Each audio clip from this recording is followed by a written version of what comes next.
welcome back to my vlog. In the last episode, we talked about compression and how it works and how it is used in music production.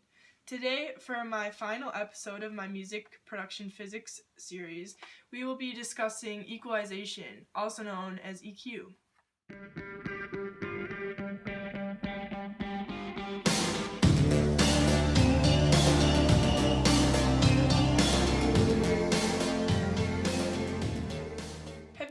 Listening to music either in the car or at home on a stereo system and thought, man, I really need to turn up the bass? Well, when you make these sort of changes to the sound, you're basically using equalization, and music producers use the exact same thing on a more detailed scale in order to mix the different tracks of a song. To equalize means to raise or to lower certain frequencies in a sound wave in order to achieve a clear sound through amplification. Equalization can make subtle changes to the waveform to help it sound more clear and natural. If the frequencies are either very low or very high, and close to the outer limits of what can be heard by the human ear, it's easy for them to sound soft or muddy.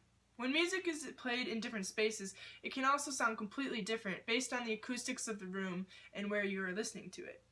Producers take in all these different factors and use equalization to create the clearest sound and the most recognizable sound for their different recordings.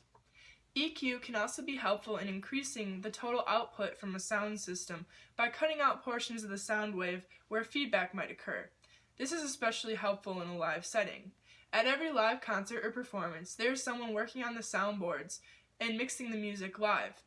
Do you remember way back to the first episode where we talked about interference? Well, certain frequencies can cause feedback during a performance when the microphone picks up the amplified sound and it travels in a continuous loop from into the microphone, through the mixer, out of the speaker, and back into the microphone.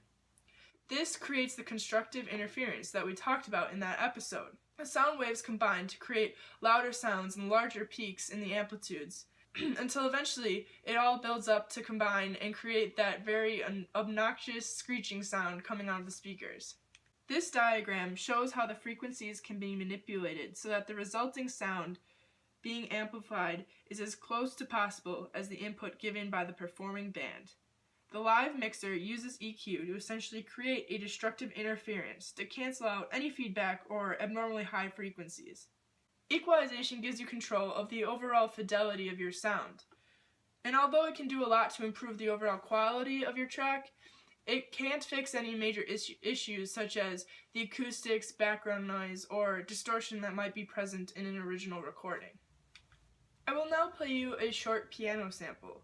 The first time I will just play the sample as it is. The next time I will take out the bass so that you can hear the frequencies classified as mid-range and treble.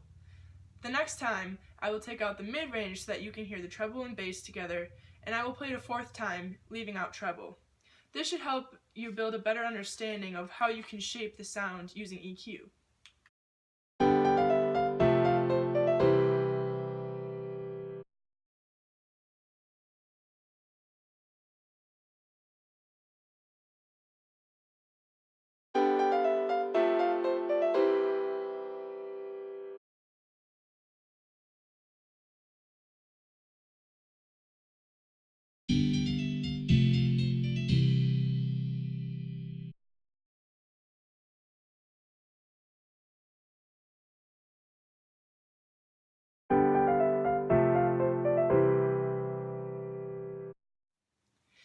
In my example, I made drastic changes to the recording, making it sound completely different and not necessarily better. I did this just to demonstrate how EQ can affect a sound, but in a professional setting, equalization would be used much more subtly and for the sole purpose of improving the quality of the track. The equalizer I used in the example was extremely basic and fairly limited on what it can do for the track. As you progress and get more comfortable with equalization, you can use more complex plugins to control the finer details of your recordings. It's best to start using EQ just by adjusting a small detail and then listening to how it changes the music. If the quality is improved, then you can go ahead and make another small adjustment until the sound is loud and clear enough. Once you have the sound that you desire, it's best to stop using EQ, as it is possible to use too much. Now that we know all about EQ and the physics behind its purpose, let's move on to the song of the day.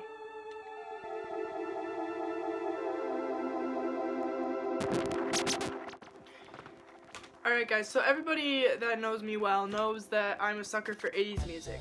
But actually, I do explore a lot of modern music too. So today I'm going to share a song from a more modern album, which is Uptown Special by Mark Ronson. And now everyone's going to say, oh well, she's going to share Uptown Funk. But no, this album has a lot more to it than that. And so today I picked Daffodils featuring Kevin Parker from the band Tame Impala. And I think it's a pretty awesome song, and there's a lot of good songs on here besides Uptown Funk, so I think you should definitely check it out. I recommend it. Before I leave, I just want to thank you all for watching me along this awesome physics project I've been doing for school. I had a great time making it, and I feel like I learned just as much as I hopefully taught all of you. And so just thank you for watching. I really enjoyed making these, and I hope everyone got a little something out of it. Thanks for watching.